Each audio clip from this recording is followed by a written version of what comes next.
Few weeks ago, I was doom scrolling eBay at 2 a.m. looking for a project when I found this $69.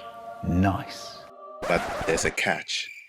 Obviously, it's a Dell Latitude 7410, modern chassis, decent specs, Intel Core i5 10 Gen, 8 gigs of RAM, 1080p screen. These used to be over $1,000 brand new, but the seller labeled this one as parts only. Faulty M.2 slot, screw hole broken. Strictly sold as is. Basically, they are saying the motherboard is toast, and if it can't hold a drive, that means it's useless. Most people would see e-waste, but I saw a challenge. First impressions? Honestly, for a junk laptop, this thing is clean. The screen isn't cracked, the keyboard isn't sticky, and the hinge feels solid. I booted into BIOS just to check the vitals. The battery health is actually excellent. And the i5 processor is reporting correctly. So far so good. But we know where the real issue is. Let's crack it open and see why the last order gave up on it.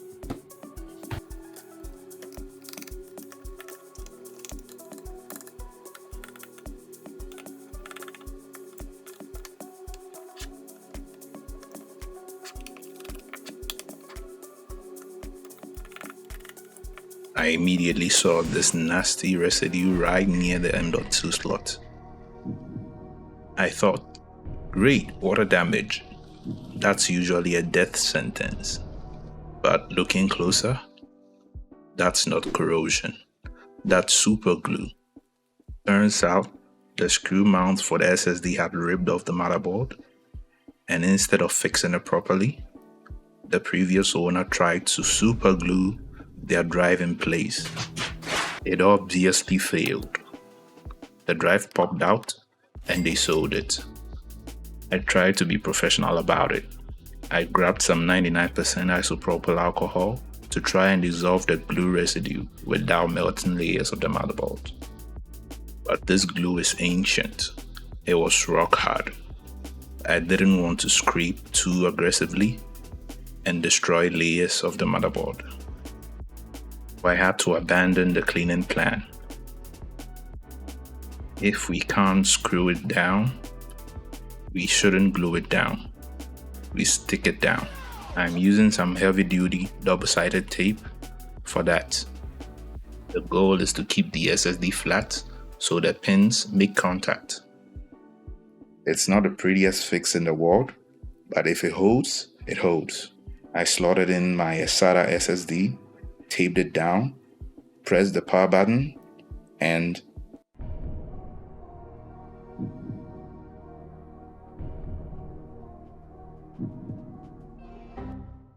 the laptop still says no hard drive detected. At this point, I'm worried the superglue might have killed part of the board electronically. Plugged in my rescue USB with Ubuntu on it to see if it could read the drive via Linux. And of course, the laptop refuses to even see the USB stick in the boot menu. I was about to give up. I exited the menu and then, magically, it decided to boot. Computers, am I right? I get into Ubuntu, open the disk tool, and it's empty. It sees the USB, but my 512 gig SSD is invisible. I went back into BIOS. Usually, Dell laptops are set to RAID mode by default, which hides drives from Linux. I switched to AHCI, thinking this is it. Rebooted, checked Ubuntu again. Still nothing. Now I'm sweating. Did I just waste $69 on a paperweight? Went back into BIOS and started digging through every single menu. And then I found it. Data was disabled. Because my SSD is an older SATA model and not the newer NVMe drive, the port was literally turned off in settings. I enabled it, rebooted,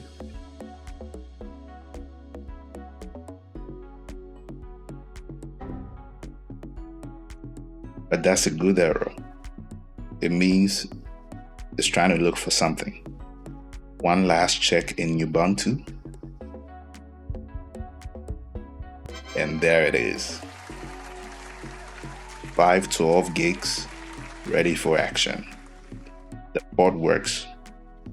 Now that the port works, we need an operating system. Windows 11 is too bloated for what I want to do. I want this to be fast, so we are installing Zorin OS.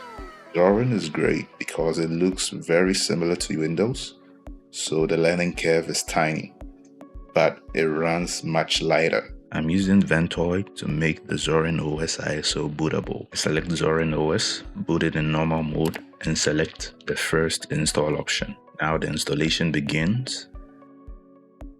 It doesn't take too long. And as soon as we see the setup screen, I select Install Zorin OS. Set up the language and keyboard layout. Connect to Wi-Fi and install third-party drivers. Choose between single boot or dual boot. Next, I choose the partition I want to install Zorin OS on. Pick the time zone and create a user account. Then I just let the setup finish. And it's done.